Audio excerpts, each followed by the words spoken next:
2023లో ఉత్తీర్ణులైన UPSC candidates తో CM Revanth Reddy మాట్లాడుతున్నారు. Live ద్వారా చూద్దాం.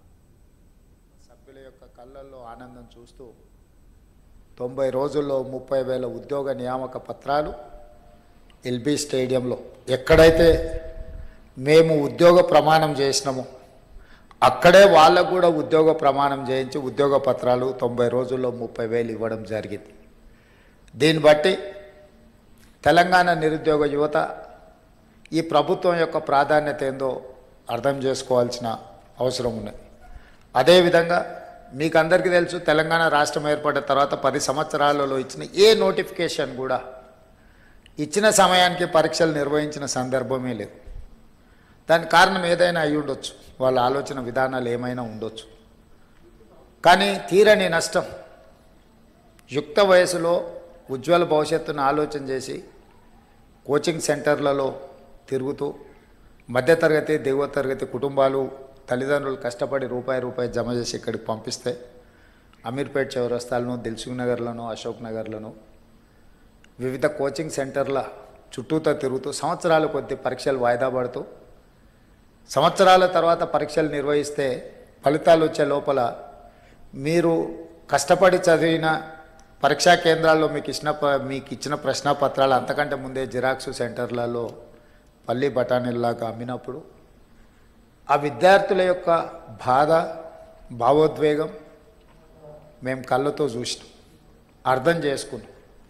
అందుకే వచ్చిన ఎంబడే తక్షణమే తెలంగాణ పబ్లిక్ సర్వీస్ కమిషన్ని రద్దు చేసి ఉన్న వాళ్ళందరినీ తొలగించి యూపీఎస్సీ చైర్మన్ కలిసి, ఎందుకంటే ఇన్ని సంవత్సరాలలో ఎప్పుడు పరీక్షలు నిర్వహించినా యూపీఎస్సీ క్యాలెండర్ డేట్స్ ప్రకారము పారదర్శకంగా పరీక్షలు నిర్వహించింది. ఎప్పుడు యూపీఎస్సీ మీద ఆరోపణలు రాలేదు, నిర్వహణలో లోపాలు కనిపించలేదు. అందుకే తెలంగాణ రాష్ట్ర ప్రభుత్వం ముఖ్యమంత్రిగా నేనే స్వయంగా యూపీఎస్సీ చైర్మన్ వాళ్ళ ఆఫీస్కి వెళ్ళి కలిసి అక్కడ మన అధికారులందరినీ, చీఫ్ సెక్రటరీ గారితో సహా అందరినీ తీసుకెళ్ళి అక్కడ అధికారులతో సంప్రదించి తెలంగాణ పబ్లిక్ సర్వీస్ కమిషన్ను కూడా కంప్లీట్గా పునర్వ్యవస్థీకరించి యూపీఎస్సీ తరహాలో మార్పులు చేసి ఎంబడే నోటిఫికేషన్స్ ఇచ్చినాం.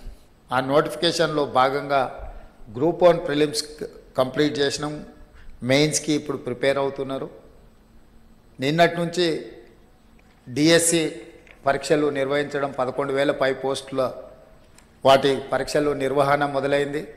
Group 2 and group 3 November and డిసెంబర్లో పరీక్షలు నిర్వహించడానికి పిల్లలు సహేతుకమైన ఆలోచనతో గ్రూప్ 2 అండ్ 3 సిలబస్ సేమ్ ఉంటుంది.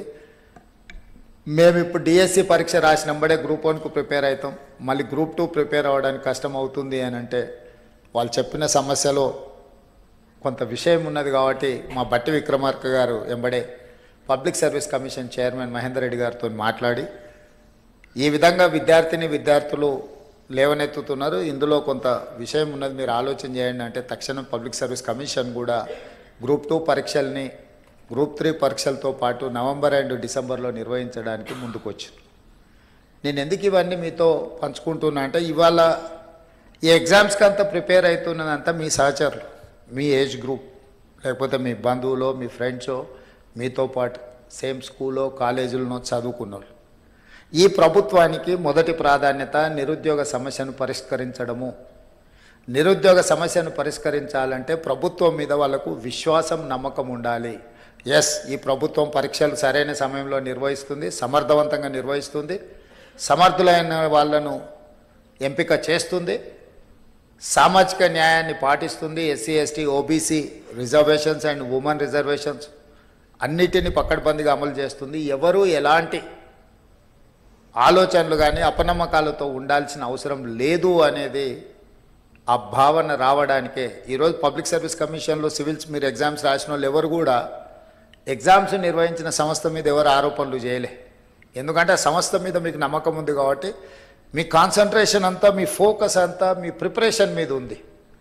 కానీ దురదృష్టవశాత్తు తెలంగాణలో గత 10 సంవత్సరాలలో ప్రతిసారి విద్యార్థులు పరీక్షలకు ప్రిపేర్ అయ్యేదానికంటే నిర్వహిస్తున్న సమస్య మీద కొట్లాడడానికి, ప్రభుత్వం మీద ఆరోపణలు చేయడానికే చాలా సమయం వాళ్ళది అందులో పోతుంది. అందుకే నా సూచన, మనం నిర్వహణ చేసేటప్పుడు చాలా బాధ్యతాయుతంగా వ్యవహరించాలని మా మంత్రివర్గ సహచరులతో చర్చించి ఒక పకడ్బందీ ప్రణాళికతోని ఈరోజు తెలంగాణ రాష్ట్రంలో గ్రూప్ 1 కావచ్చు, లేకపోతే పారామెడికల్ కావచ్చు, పోలీస్ కావచ్చు, గ్రూప్ 2 కావచ్చు, గ్రూప్ 3 కావచ్చు, డిఎస్సి కావచ్చు, టెట్ కావచ్చు, ఏ పరీక్షలైనా ఖచ్చితంగా సరైన సమయంలో సరైన విధంగా సమర్థవంతంగా నిర్వహించాలని ఒక నిర్ణయం తీసుకుంది. దాంతో ఒక 30 లక్షల మంది నిరుద్యోగ యువకులకు ఒక నమ్మకం, విశ్వాసం వస్తుంది. ఒకవేళ ఈ పరీక్షలో ఉద్యోగం రాకపోతే ప్రైవేట్ సెక్టర్లో వాళ్ళ భవిష్యత్తును ఎత్తుక్కునే అవకాశం ఉంటుంది. నిర్వహించకపోవడం వల్ల, ఆలస్యం చేయడం వల్ల ఈ పరీక్షలు రాయాలన్న ఆలోచనతో లైఫ్లో అత్యంత విలువైన కాలాన్ని వాళ్ళు కోల్పోతున్నారు. తెలంగాణ రాష్ట్రం వచ్చినప్పుడు 22 సంవత్సరాల నుండి ఎగ్జామ్స్కు ప్రిపేర్ అవుతున్న పిల్లవాడు 10 సంవత్సరాలు 32 ఏళ్ళు వచ్చినా పరీక్షలు రాయలేకపోయిందంటే అతని లైఫ్లో అత్యంత ముఖ్యమైన సమయం కాలం గడిచిపోయింది. 10-12 సంవత్సరాలు ఒక మనిషి లైఫ్లో నుంచి మాయమైపోయిందంటే అతని ఏజ్ కానీ, అతని ఫ్యామిలీ కానీ, వాళ్ళ బాధ కానీ, ఆ ఎనర్జీ కానీ నిజంగా నిరుపయోగం అవుతుంది, దుర్వినియోగం అవుతుంది. అందుకే స్పష్టంగా ప్రణాళికబద్ధంగా క్యాలెండర్ డేట్స్ ప్రకారం రేపు అసెంబ్లీలో క్యాలెండర్ డేట్స్ కూడా డిక్లేర్ చేసి రాష్ట్ర ప్రభుత్వంలో వచ్చే ప్రతి ఖాళీలను 31 మార్చ్ లోపల అన్ని శాఖల నుంచి తెప్పించుకొని జూన్ 2 లోపల నోటిఫికేషన్లు ఇచ్చి బై డిసెంబర్ 9 ఎవ్రీ ఇయర్ ఎన్ని ఖాళీలు ఉన్నా భర్తీ చేసి వాళ్ళ నియామక పత్రాలు వాళ్ళ చేతికి అందించాలని మన ప్రభుత్వం నిర్ణయం తీసుకున్నది. ఈరోజు మిమ్మల్ని ఇక్కడికి పిలిచి మేమందరం కంప్లీట్ మంత్రివర్గం, మామూలుగా మా బలరాం నాయక్, సింగరేణి అధికారులను, బట్టి విక్రమార్క గారు చెప్పి వాళ్ళ ఆఫీస్లో కూడా మిమ్మల్ని పిలిచి చెక్లు ఇచ్చి పంపించి ఉండొచ్చు. కానీ మెకానికల్గా మేము ఆ జాబ్ చేయదలుచుకోలే. This is personal attachment. We wanted to encourage our students, we wanted to encourage our kids. Why? Because we have depended on youth. So మిమ్మల్ని అందరినీ ప్రత్యక్షంగా ఇక్కడికి పిలిపించి మిమ్మల్ని కలిసి మేమిచ్చే ఈ టోకెన్ మీ అవసరాలను పూర్తిగా తీరుస్తుందని నేను చెప్పను. కాకపోతే మీకు ఒక నమ్మకం కలుగుతుంది, ఎస్ తెలంగాణ ప్రభుత్వం మాతో ఉంది, మమ్మల్ని గుర్తించింది.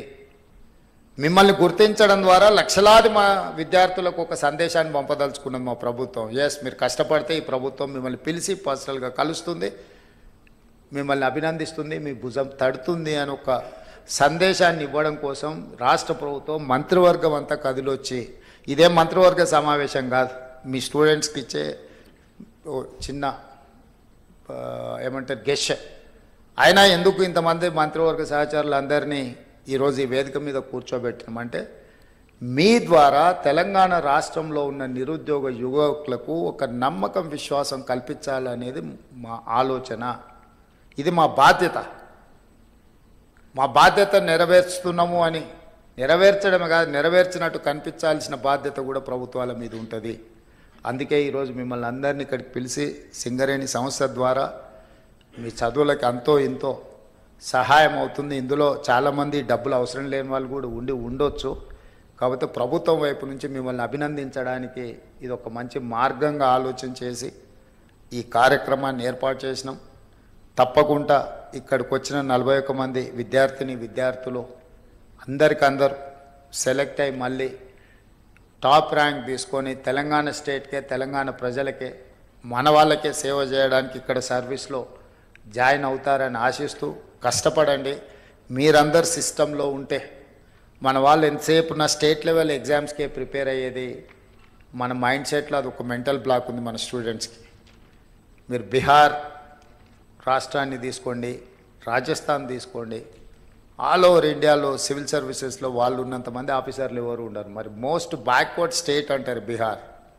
మోస్ట్ బ్యాక్వర్డ్ స్టేట్ నుంచి ఇంతమంది ఐఏఎస్లు, ఐపీఎస్లు, ఐఎఫ్ఎస్లు, అదర్ పబ్లిక్ సర్వీస్ కమిషన్ నుంచి వచ్చే పెద్ద పెద్ద ఉద్యోగాలలో ఎందుకు సెలెక్ట్ అవుతుందంటే వాళ్ళంతా ఫోకస్ పెట్టి జాతీయ స్థాయిలో ఉండే ప్రతి అవకాశాన్ని అందుకోవాలని వాళ్ళు ప్రయత్నం చేస్తున్నారు. బ్యాంకింగ్ సిస్టమ్ కూడా చూడండి, రైల్వే రిక్రూట్మెంట్ బోర్డులో చూడండి వాళ్ళ పర్సంటేజ్ ఎంత ఉంటుందో. వెనుకబడిన అని చర్చ జరుగుతున్న బీహార్ నుంచే అంతమంది సెలెక్ట్ అవుతుంటే అభివృద్ధిలో ముందు భాగాన ఉండి హైదరాబాదు నగరం ఉన్న తెలంగాణ వాళ్ళకంటే ముందు భాగాన ఉండడానికి అవకాశం ఉంది. కాకపోతే అవకాశాలను అందిపుచ్చుకొని మనం ఫోకస్డ్గా ఎగ్జామ్స్కు ప్రిపేర్ అయితే సాధించవచ్చు. మీరందరూ ఆ సర్వీస్లలో ఉంటే తెలంగాణకి ఎక్కడున్నా కూడా సహాయం చేయడానికి ఉపయోగపడతారు.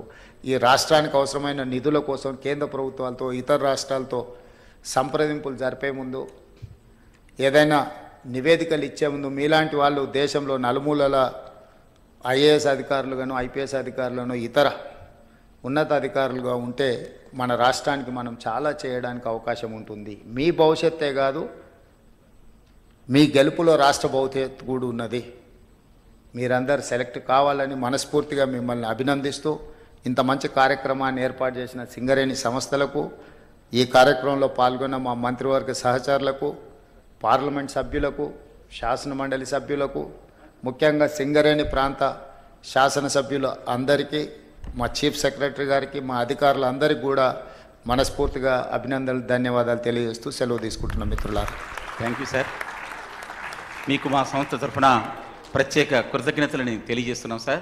చక్కని స్ఫూర్తిదాయకమైన సందేశం ఇచ్చిన మీకు మీ అందరి తరఫున మరియు మనందరి తరఫున ధన్యవాదాలు తెలియజేస్తూ, ఇప్పుడు ఈ పథకాన్ని ఆవిష్కరించవలసిందిగా ముఖ్యమంత్రి వర్యుల్ని మరియు ఉప ముఖ్యమంత్రి వర్యులను మరియు మంత్రివర్యులను ఆహ్వానిస్తున్నాను సార్.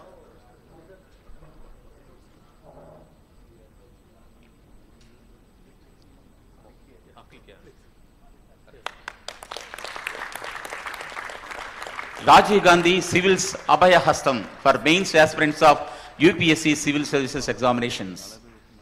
ఈ కార్యక్రమంలో పాల్గొన్న మీకు ధన్యవాదాలు సార్. ఈ సందర్భంగా ఈ కార్యక్రమాన్ని నెక్స్ట్ అంటే తర్వాత సివిల్స్గా అపేర్ అయ్యేటువంటి వారికి ఈ పథకం వర్తింపజేస్తూ మా సింగరేణి సంస్థ తీసుకున్న ఈ నిర్ణయాన్ని మీరు ఆహ్వానించి ఈ కార్యక్రమంలో మీరు పాల్గొన్నందుకు ధన్యవాదాలు తెలుపుతూ, ఇప్పటికే సివిల్స్లో పరీక్షలు పాస్ అయ్యి